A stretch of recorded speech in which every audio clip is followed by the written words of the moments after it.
Salve, salve, povo da cultura! Eu sou Meire de Origem. Está começando mais um CT na Cultura.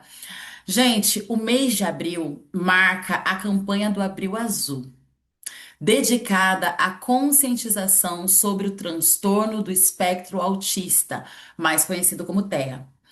E apesar dos avanços ainda existentes, muitos desafios, né, ainda são enfrentados quando falamos de inclusão, de acesso, de escola e apoio às famílias. Para conversar sobre isso e muito mais aqui conosco, eu recebo com muito carinho hoje a psicóloga, especialista em análise do comportamento aplicada, com atuação no atendimento a pessoas com autismo em diferentes contextos e regiões do Brasil. Sem mais delongas, Natália Mucheroni, como é que fala? Fala pra gente como é que se pronuncia esse nome chiquérrimo. Seja muito bem-vinda, aliás. Muito obrigada, é um prazer estar aqui. Bom dia, boa tarde, boa noite para quem estiver assistindo. Estou muito feliz com o convite. E fala da forma que lê mesmo, porque a verdade é que eu acho que nem a gente da família sabe direito como pronuncia. Mas do mesmo Passada. jeito, eu assumi que é como está escrito e vamos lá, vamos nessa. Ai, que ótimo, que ótimo. Mas muito legal, né? Uma coisa assim para se ver, que de repente pode ser que tenha pezinho em algum lugar aí, né? Às vezes tem a ver aí também com a ancestralidade, né? Doideira. Muito legal. Bom, vou pedir para nossa amada Shirley, que aliás, já vou aproveitar aqui o começo do programa para mandar um beijo para Shirley, que é a nossa editora, né, nossa jornalista aqui do CT e fez essa ponte com a Natália maravilhosa para a gente trocar essa ideia nesse mês, assim, com essa temática que é tão cara para gente, que é tão cara para a sociedade. Então, roda a vinheta para gente, Shirley, e a gente volta para bater esse papo. Rádio CT apresenta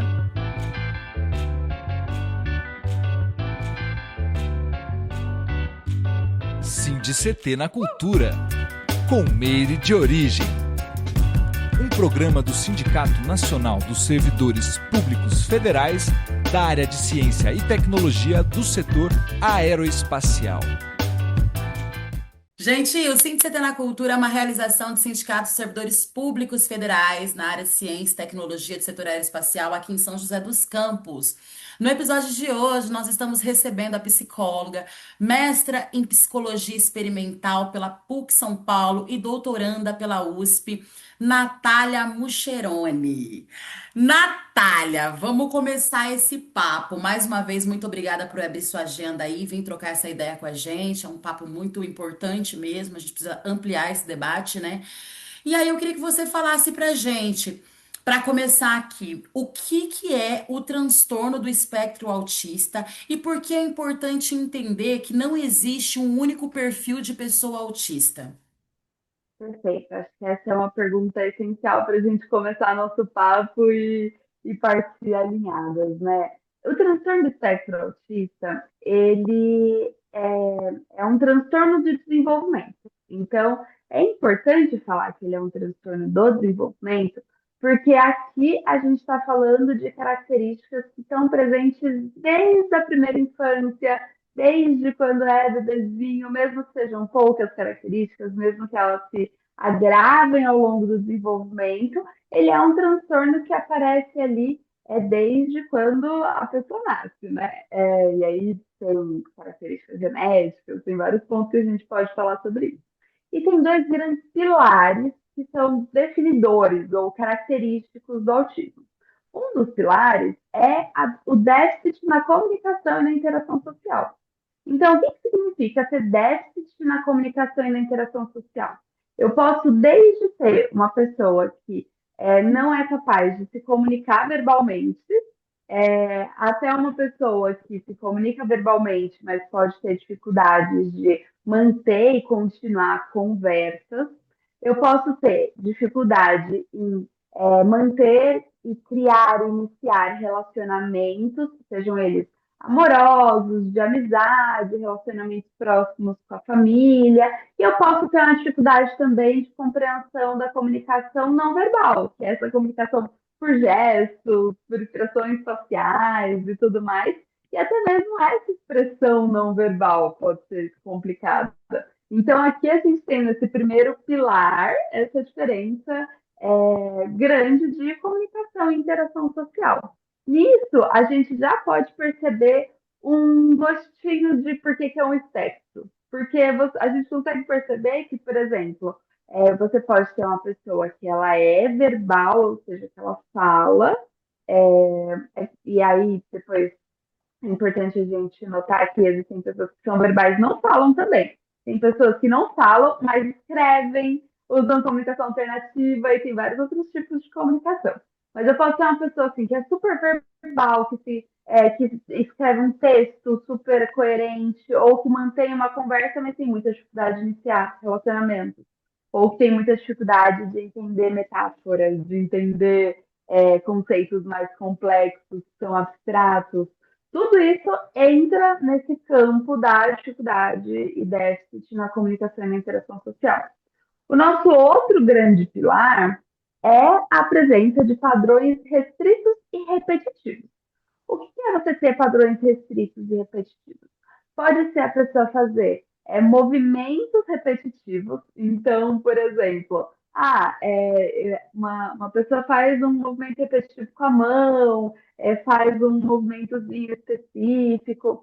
Pode ser um movimento repetitivo vocal, repetir sons, frases, sempre ali, né, em looping até. Então, eu tenho um exemplo que eu gosto de dar, que eu atendia uma criança muito amada e muito querida por mim, que ela tinha uma estereotipia vocal de ambulância.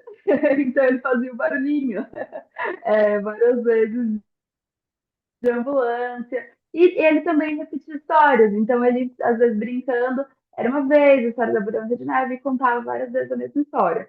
A gente pode ter, dentro dos padrões restritos e repetitivos, uma dificuldade em mudanças de rotina, alta preferência por itens. Então, você tem uma preferência muito grande por um objeto, por um evento ou por um tema, tópico específico que faz com que a pessoa nem tenha interesse por outras coisas, que ela só tenha interesse naquilo. Você pode ter uma dificuldade com mudanças de uma forma geral, dificuldade com mudanças no dia a dia, dificuldade com mudanças na rotina, dificuldade com padrões diferentes. Então, você entra numa sala e os móveis estão dispostos de outra maneira, ou para usar uma roupa diferente. Tudo isso se enquadra dentro dos padrões restritos e repetitivos, e aí aqui a gente tem esses dois grandes pilares. Para a gente definir o autismo, é necessário seguir os critérios diagnósticos, que essas características elas estejam presentes desde a primeira infância e que traga prejuízo para o indivíduo, porque para a gente caracterizar um transtorno é necessário trazer um prejuízo. Mas o mais importante, que eu acho que é essencial da gente falar, e principalmente nesse mês, mas sempre, é que não é uma doença, é um transtorno. E é diferente a gente pensar nesses dois aspectos. Doenças têm cura. Eu tenho um câncer, vamos supor, ele pode ter uma cura. O transtorno, ele não é algo que ele é curado, que é modificado e que nem deve ser, porque ele é uma forma de viver diferente, é uma forma de estar no mundo diferente. Então, são pessoas que têm ali maneiras que são diversas e a gente vai ter intervenções, aí a gente pode até falar um pouquinho das intervenções, mas as intervenções, elas são para aumentar a autonomia e diminuir prejuízos, não para mudar quem a pessoa é, porque assim, Compreendi. é quem ela é. Muito legal, muito, muito interessante. Você foi falando assim, eu fui pensando muito nos meus sobrinhos. Eu tenho dois sobrinhos que são autistas, né? É, a menina, inclusive, não verbal, né? A minha sobrinha mais nova, mas ela começou a falar agora. Assim, com Ah, 6 anos, quando ela fez 6 anos, ela começou. Tipo assim, ela tem bastante dificuldade ainda, então ela passa em fono, né? Enfim, várias coisas para poder desenvolver e estimular. Mas assim, minha irmã faz bastante estímulo com ela também. E ela já fala algumas coisas, mas ela tem esse padrão de repetição. Então parece que quando ela, uma palavra que tipo chama a atenção mais dela, ela fica repetindo ou nomes. Por exemplo, ela fica, te amei, sabe? Tipo, repetindo os nomes. Então, você foi falando, eu fui lembrando desses detalhes, né? E é muito incrível a gente ter essa conversa hoje, Natália, porque não só no mês de abril, obviamente, né? Mas a gente trazer essa temática para o cerne das nossas vivências, porque é uma coisa, é um transtorno, nesse caso, que hoje a gente está tendo uma maior visibilidade acerca desse transtorno. Mas quantas pessoas, né? Viveram com esse transtorno ao longo da vida, sem serem laudadas e tiveram uma vida muito mais difícil. Então, eu achei muito massa quando você falou, né? Não é para curar, porque não é uma doença. É para a gente trazer uma qualidade de vida muito necessária essa troca mesmo. E assim, ainda sobre essa temática, a gente tem visto esse tema ganhar mais visibilidade, como eu falei, né? Especialmente nesse mês agora de abril. Mas na prática, o que que ainda falta para que a inclusão saia do discurso e aconteça na prática de fato? E eu acho ótima a sua pergunta, porque normalmente quando a gente fala sobre como que a gente vai promover a inclusão, como é que a gente pode trabalhar com pessoas que são diversas, fica muito no discurso, fica nesse discurso de vamos aceitar melhor, vamos ser mais compreensivos, vamos entender e acolher as diferenças.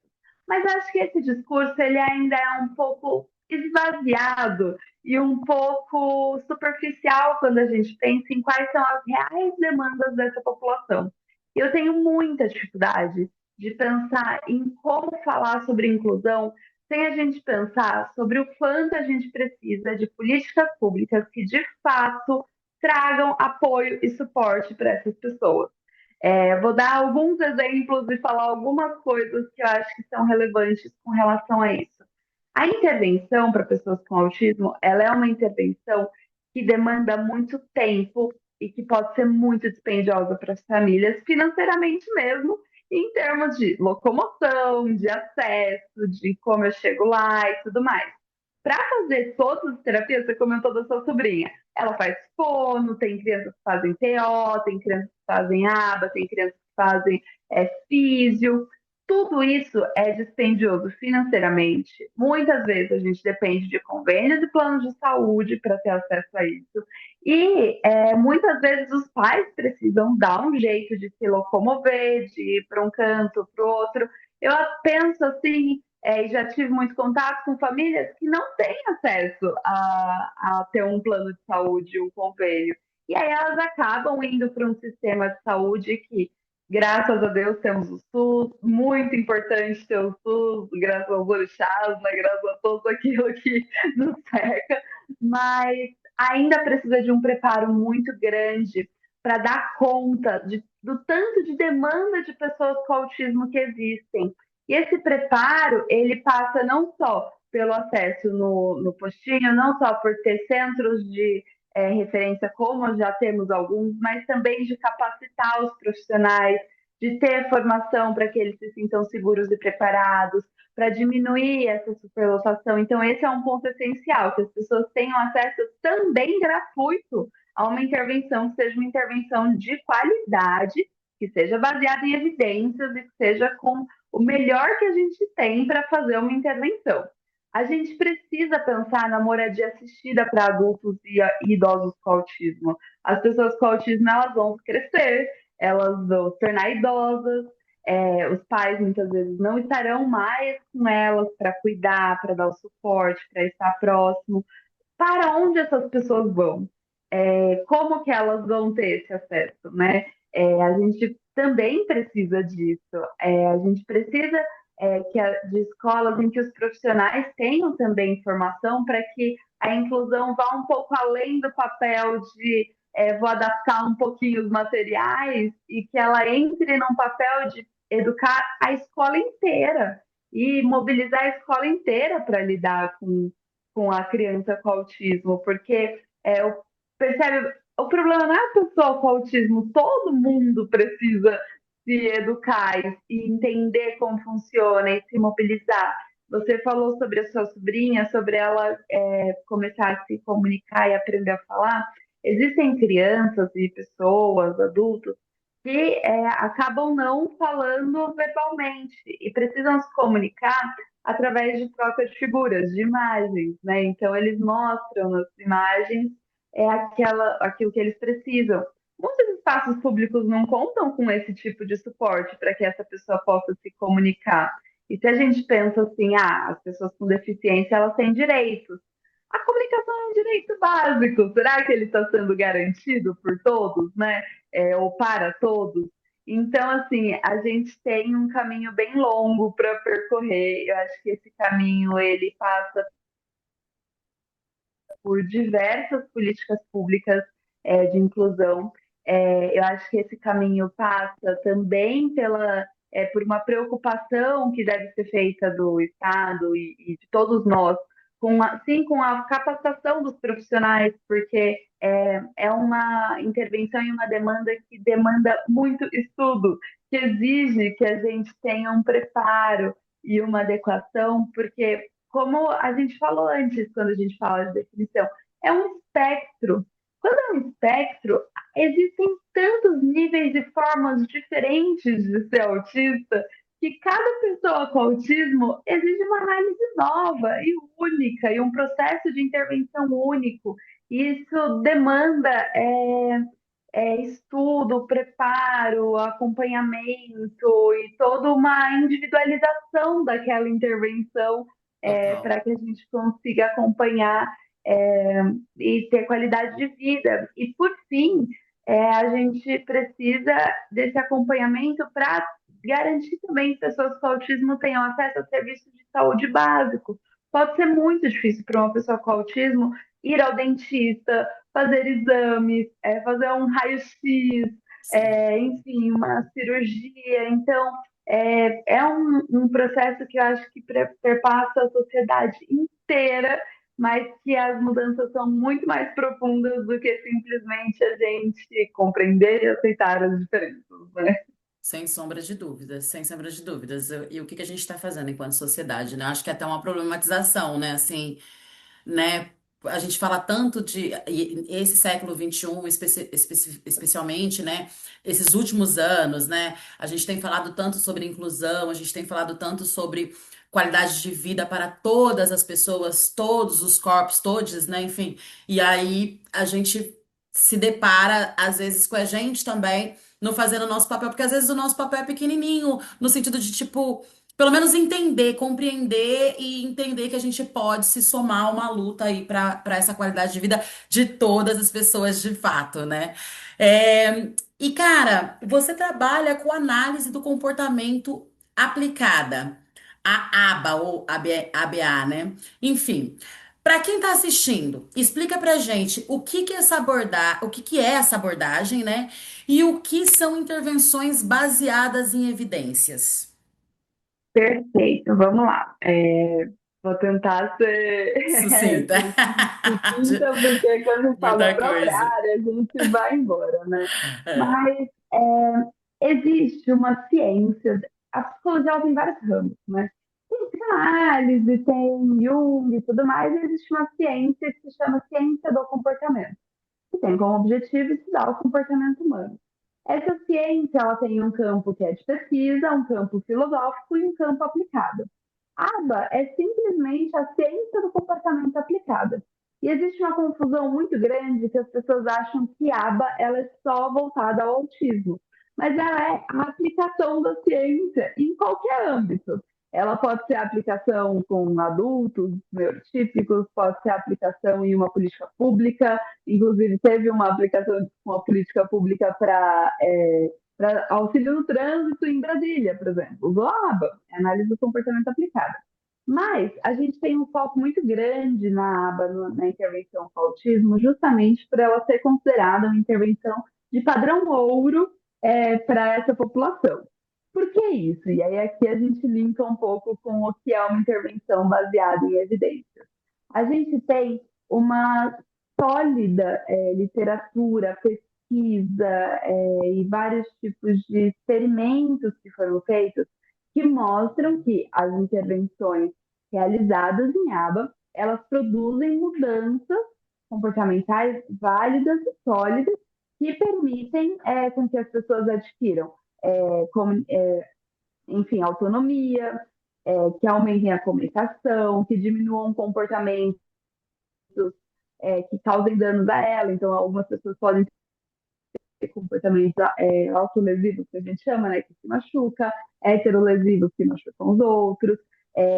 A intervenção baseada em análise de comportamento, ela tem evidências de que funciona. E aí, evidência não é só a gente fazer ali uma série de artigos, publiquei um artigo, eu tenho evidência científica. É necessário que tenha um conjunto de fatores para que a gente consiga mostrar que aquilo de fato funciona. Então, eu vou dar um exemplo rápido de um experimento que traz uma evidência bastante sólida para a intervenção ABA. Eles tem um estudo que reuniu 158 crianças em um grupo que fazia intervenção com ABA e 175, se eu não me engano, crianças que faziam intervenção com todas as outras terapias, menos ABA.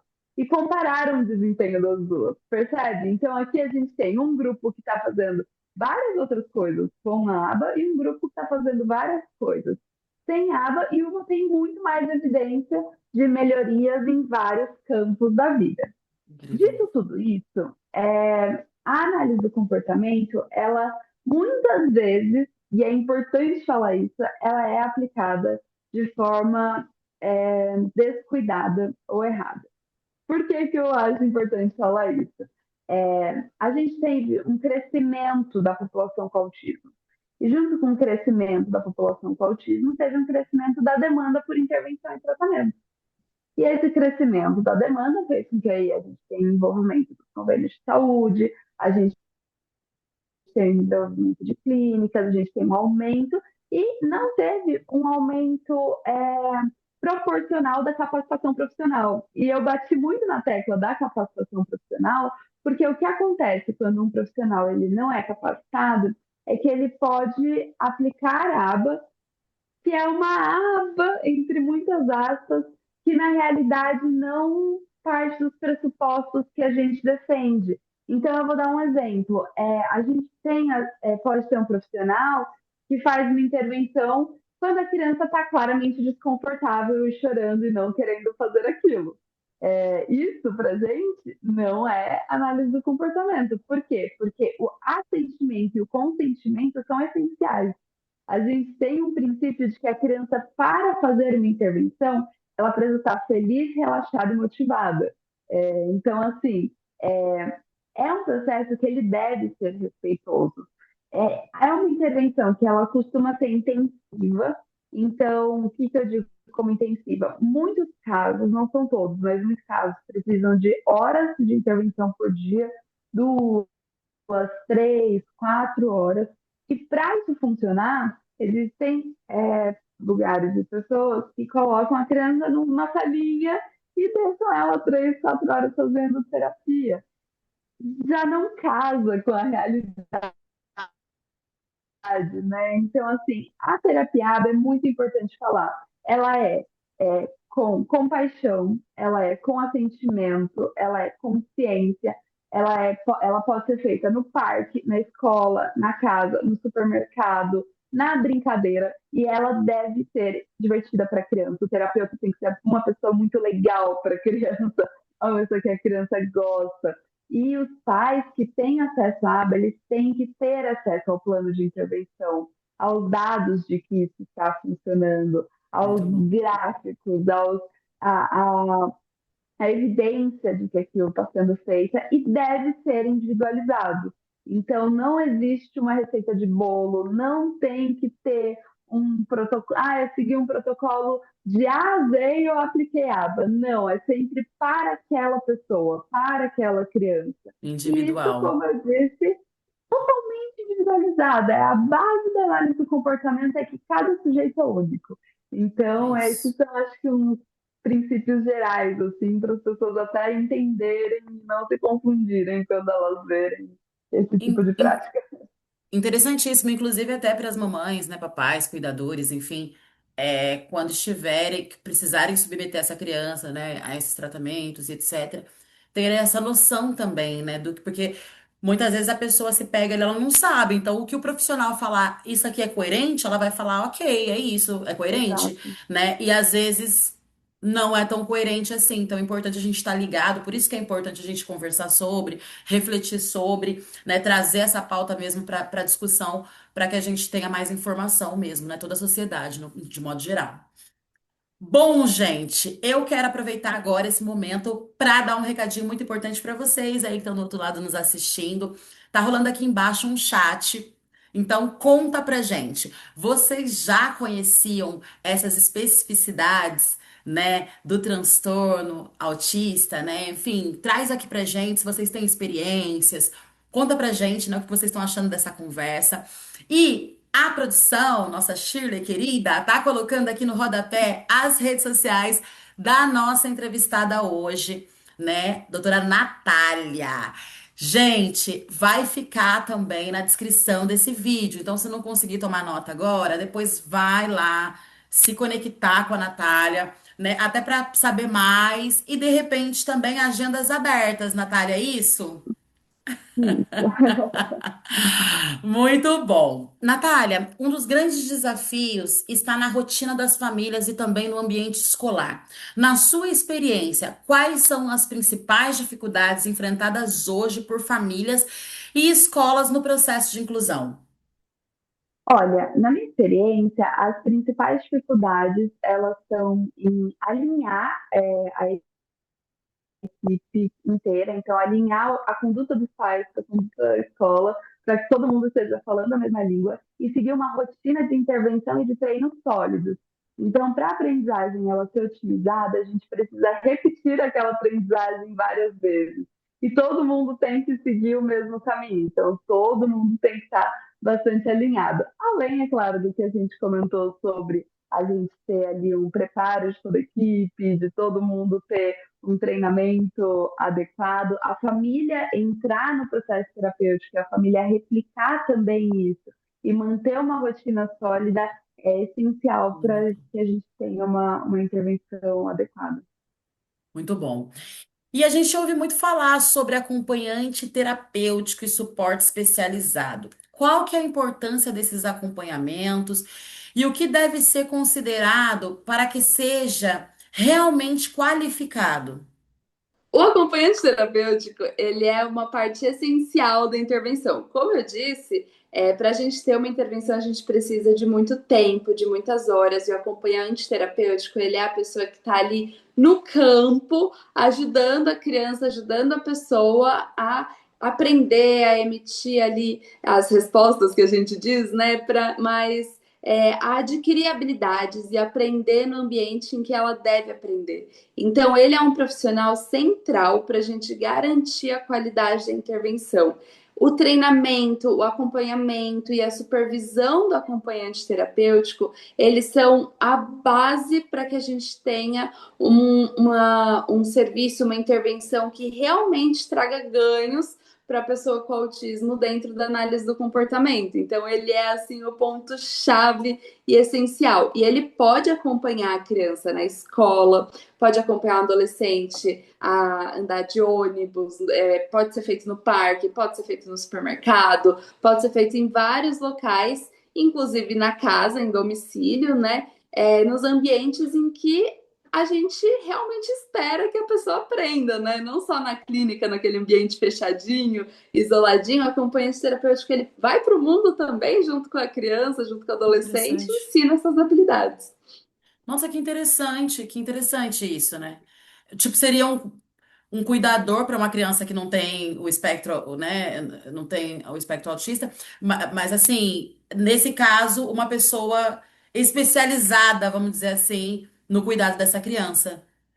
Exato, e que está preparado para ensinar a habilidade. Então, por exemplo, eu quero ensinar um adolescente a andar de ônibus. Então, o acompanhante terapêutico, o supervisor vai fazer um plano de ensino e aí ele vai executar esse plano junto com o adolescente para ele andar de ônibus ou para ele ir no café, para ele Isso. fazer uma amizade, para ele ir sozinho no cinema e aprender a pagar, aprender a ir no mercado. Tudo isso um acompanhante terapêutico pode fazer. Nossa, uma autonomia total, né? Porque acho que a grande dificuldade da maioria das pessoas que têm o transtorno, sobretudo, né, nesses níveis de suporte, como os meus sobrinhos que são no nível de suporte 3, essas pessoas, a grande dificuldade é elas experimentarem o novo mesmo, né? Elas têm essa grande dificuldade. Muito incrível isso. E, Natália, a gente está chegando no final, infelizmente, porque o tempo urge, a hora passa. Dava para a gente ficar aqui muitas horas. Eu já quero Horas. deixar, inclusive, o programa de portas abertas para você voltar mais vezes e durante o ano todo, não necessariamente somente no mês de abril. Mas. Como pergunta final, eu queria saber como a sociedade, no dia a dia, pode ser mais inclusiva com as pessoas autistas e as suas famílias. E que orientação você deixa hoje para as famílias que estão começando esse processo de diagnóstico e de cuidado? Olha, a primeira pergunta, né? Como que a sociedade ela pode ser mais inclusiva? Como cada pessoa no seu dia a dia pode ser mais inclusivo?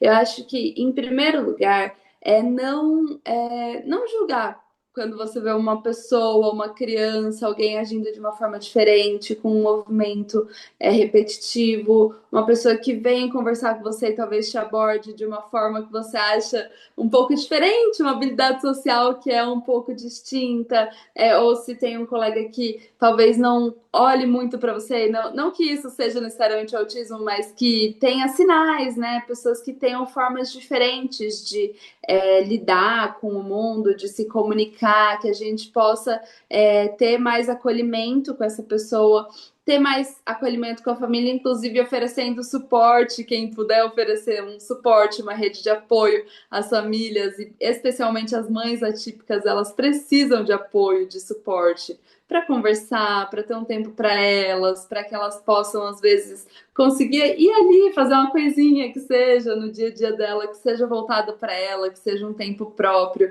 Então, oferecer um suporte, uma rede de apoio para as mães atípicas, eu acho que seria, assim, algo maravilhoso para quem puder fazer isso. E se tem uma família que está no começo desse processo, eu indicaria que ela busque intervenção imediata ou precoce, porque a intervenção, quanto mais cedo ela acontece, melhores são os resultados, maiores são as chances da gente ter um desenvolvimento adequado.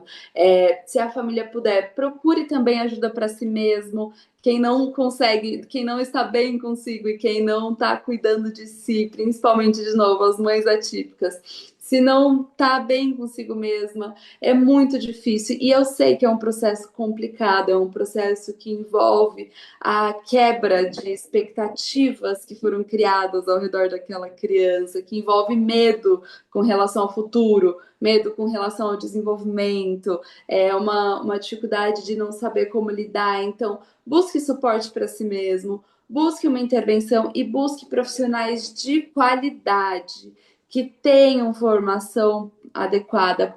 Perguntem qual é a formação do profissional, peçam os planos de ensino, peçam os dados de que aquele profissional ele é adequado para iniciar uma intervenção e procure ajuda e suporte.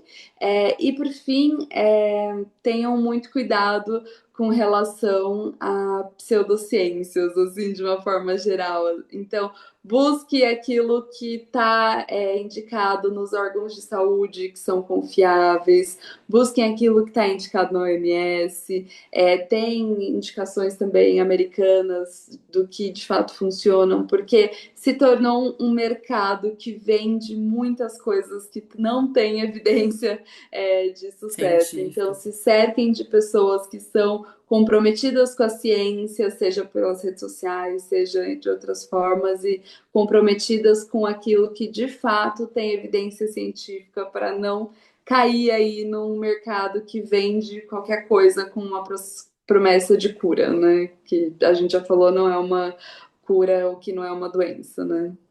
Total, me remeteu a uma coisa aqui muito, muito bonita essa sua fala final, e me remeteu a uma coisa aqui, né, do não julgamento mesmo, nesse lugar dessas mãezinhas, né? Porque quantas mães ficam se sentindo mal, até essa criança ser laudada, porque a criança, o adolescente, né, enfim, que tem o transtorno, ele é uma criança comum, normal, fisicamente Uhum. falando, né?